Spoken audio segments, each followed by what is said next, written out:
учителя Михаил Иванович Перов.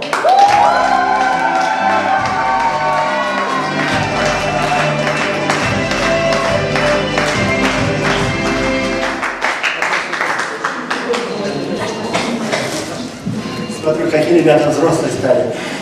Я всегда подмечал такие смешные истории. Сейчас помню Сашу Петрова. Учился в первом классе. Я после урока провел, а традиция полномочная сейчас существует.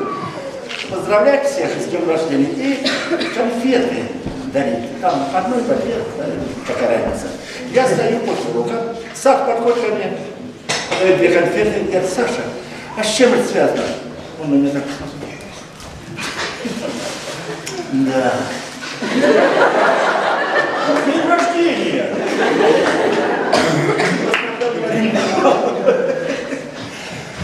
Я говорю: как вашу новую учительницу зовут? Тот крикнул тихонечко: Марина Михайловна. Я говорю: как? Марина Михайловна? Андрюшка Орехов сидит. Спасибо.